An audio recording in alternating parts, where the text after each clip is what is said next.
É legal. Mas pode? Eu sou Ana Carol Martins, advogada trabalhista e previdenciária. E eu sou Otávio Calvé, professor e juiz do trabalho. E a gente vai falar sobre compliance e as medidas trazidas pela Lei 14.611 de 2023, agora super recente, e as medidas de compliance que ela sugere, né, que sejam implementadas nas empresas. Essa lei é a nova lei de equiparação salarial em mulheres, em relação a mulheres e homens, é como está sendo chamado assim na mídia, né? Que traz algumas novidades ali e algumas preocupações, que as empresas vão precisar se adaptar, precisar ter noção dessa nova exigência, essa nova realidade. O que você indica, Carol, assim, como o mais importante para as empresas se adaptarem? As empresas precisam criar canais de denúncia, principalmente que sejam sigilosos, para elas se sentirem à vontade de denunciar dentro das empresas as práticas discriminatórias. Além disso, tem que ter uma orientação para os gestores, né, para que eles saibam que eles precisam se adequar. Às vezes é uma medida, é uma forma de fala que precisa ser alterada. E, além disso, também tem que ter uma fiscalização, né, sobre todos os movimentos que estão acontecendo dentro da empresa em relação a promoções, que obedeçam, que observem essa questão da isonomia, da diversidade. Também é importante que sejam publicados relatórios de transparência nas empresas com mais de 100 empregados, mas que esses relatórios, eles obedeçam, relatórios de transparência salarial, né, gente? E que eles obedeçam o que está previsto na Lei Geral de Proteção de Dados Pessoais, tá?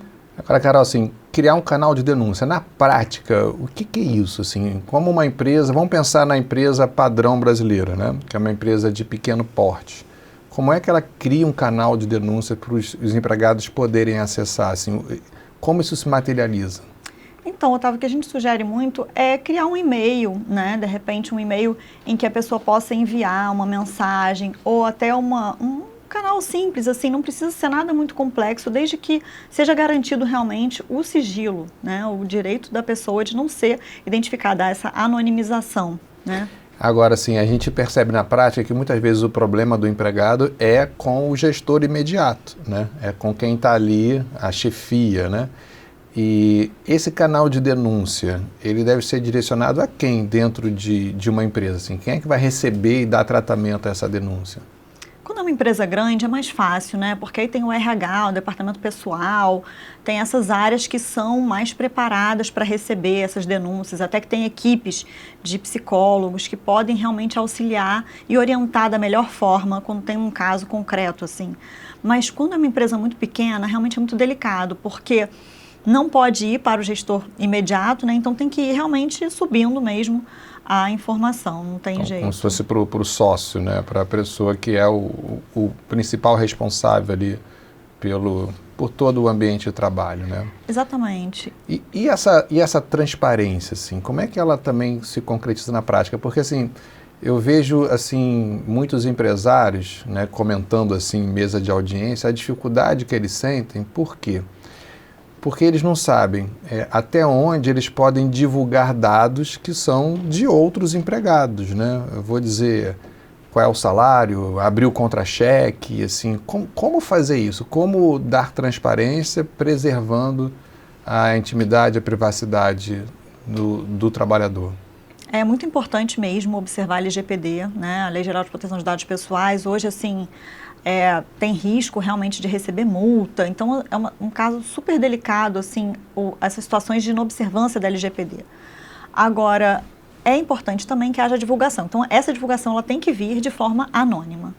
Então, informar lá quem é o empregado, né, e o salário e qual é o sexo já agora, né, com essa exigência legal não vai ter jeito, vai ter que ser bem por aí mesmo, para que as pessoas possam verificar ali se tem alguma falta de isonomia. Seria algo como assim, colocar o cargo, o salário e não colocar o nome da pessoa? Seria alguma coisa assim, tipo... Sim. Mas sim. Assim, na prática é difícil, né? Por exemplo. Difícil, mas eu acho que assim, é muito importante, e aí a gente vai falar de ônus da prova, né? Não tem jeito, porque se chega num processo, se chega ao judiciário, o importante é o quê? O empregador provar ou evidenciar o máximo possível que ele se desincumbiu do ônus dele, que era de mostrar que ele tentou, ele criou um canal de denúncias, ele deixou sempre as informações anonimizadas, que ele fiscalizava, que havia um diálogo aberto, que havia orientações, que havia uma preocupação com a diversidade e a inclusão dentro daquela instituição.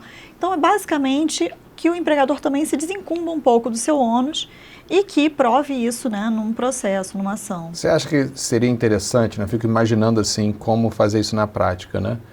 O empresário investir, por exemplo, em treinamento, em cursos, capacitação dos gestores, e não só dos gestores, mas de todos os colaboradores, de todos os empregados, para compreender esse novo olhar nessas novas necessidades. Ou seja, treinamento para até depois mostrar, olha, eu estou investindo, eu estou fazendo a minha parte. Acho que pode ser uma saída uma prevenção muito importante, né? Muito importante, sem sombra de dúvida. Eu acho que é isso que o compliance trabalhista ele é voltado, né? Ele é voltado realmente para prevenção, para evitar a litigiosidade, para tentar resolver antes e resolver ali dentro da instituição em que todo mundo se conhece aquela realidade. Agora, tem uma coisa na nova lei que me preocupou, que é essa lei da equiparação salarial, né? A 14.611, que no artigo 4º, quando fala dessas medidas, está lá no inciso 3, fala assim, ó, disponibilização de canais específicos para denúncias de discriminação salarial. Quer dizer, um canal específico. Isso quer dizer que a empresa vai ter mais de um canal de denúncia? Será que a gente interpreta assim literalmente? Tem um canal geral de problemas e um canal específico? Ou pode ser um ramal dentro do mesmo canal?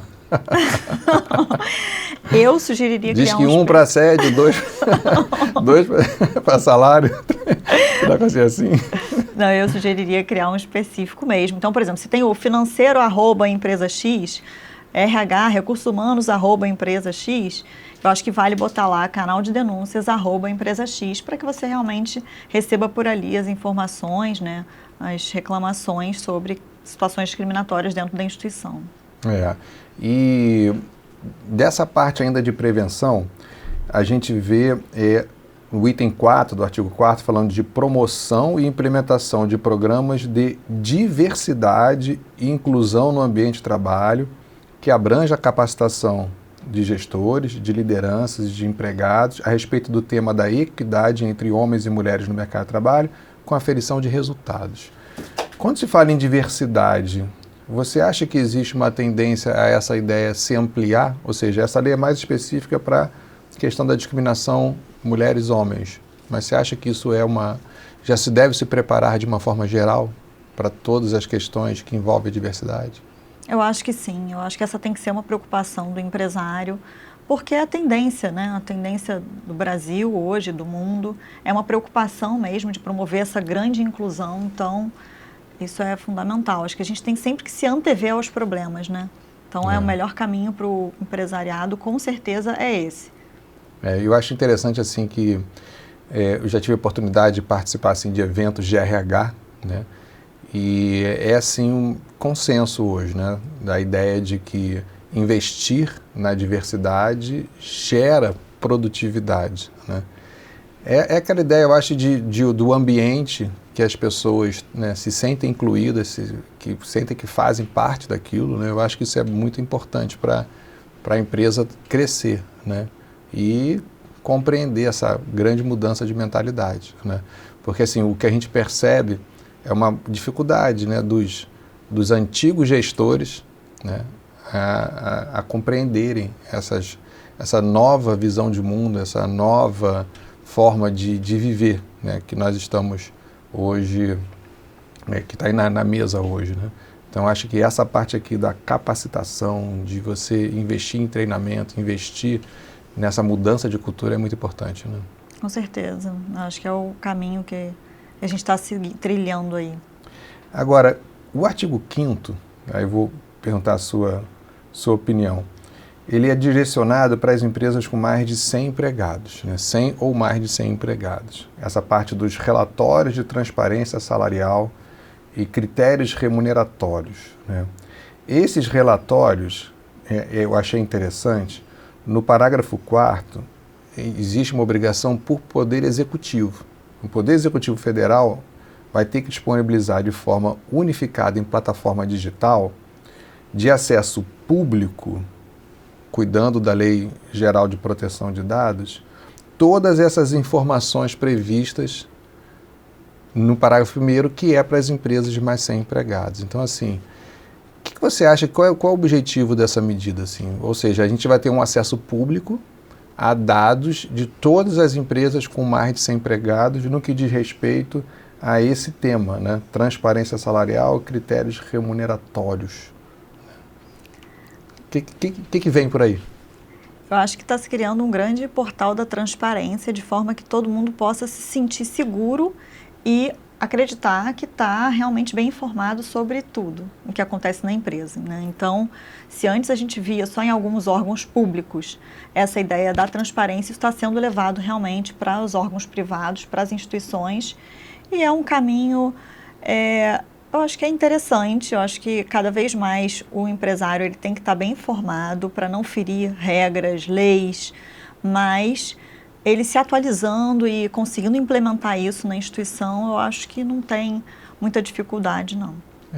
E esse argumento que muita gente utiliza de desincentivo a quem não se enquadra numa lei protetiva, né? Por exemplo, porque a lei aqui fala que as empresas elas devem fomentar a capacitação e a formação de mulheres para o ingresso, a permanência e a ascensão no mercado de trabalho em igualdade de condições de homens. Isso, imagino que a empresa deve pensar o seguinte: bom, eu vou então criar um programa específico voltado para as mulheres, né? Você acha que isso no cotidiano pode trazer algum tipo de atrito, algum tipo de desentendimento por parte dos homens? Você vê esse risco? Né? Então, eu acho que a empresa ela nem necessariamente precisa criar dentro dela esse mecanismo. Eu acho que ela pode se associar, de repente, a essas instituições que já são reconhecidas, já são conhecidas, né, no mercado, organizações não governamentais, enfim, até instituições privadas ou públicas que tenham esse viés. Então, a empresa ela pode fazer um contrato, algum acordo no sentido de manter com essa instituição uma relação institucional. Acho que isso é um bom caminho. Ou seja, não é necessariamente um custo que o empresário deva fazer dentro do seu micro-universo. Seria uma norma até mais geral, assim, para poder público, programas públicos de fomento a isso, né? Eu vejo esse caminho mais interessante de ir para programas públicos e aproveitar já as instituições sérias que existem, principalmente quando a gente pensa que o empresariado, né, no Brasil é majoritariamente o micro e o pequeno, né? Então, não faria sentido, eu acho, a meu ver, exigir que o pequeno empresário disponibilize essas ferramentas internamente. Né? Até porque, e aí eu acho que é importante frisar, né? A lei ela não estabelece que o empregador deve custear cursos, não. Está dizendo medidas gerais de como a igualdade salarial e os critérios remuneratórios serão garantidos. E colocam medidas mais gerais. É como se fosse um programa de ação para a sociedade. Eu vejo assim, não sei se você concorda, né? Concordo. E, obviamente, a empresa que investe internamente, ela está fazendo um belo compliance, né? Com certeza. Que é o objetivo maior, né? É você prevenir, evitar as lesões no futuro, erradicando as desigualdades. Acho que esse é o grande lance, né? Concordo, sim. Até porque o empresário não pode ficar com medo, né? De por exemplo, promover um homem, porque tem a lei, né? Ele tem que saber o que ele pode fazer, né? Sim. E aí que ele se pergunta, né? É legal. Mas pode? É isso aí, gente. Entrem nas nossas redes sociais. Podem enviar dúvidas, comentários, que a gente está aqui aberto para responder vocês. Obrigado, pessoal. Fiquem nos seguindo nas redes sociais. Qualquer dúvida, estamos à disposição. Um grande abraço.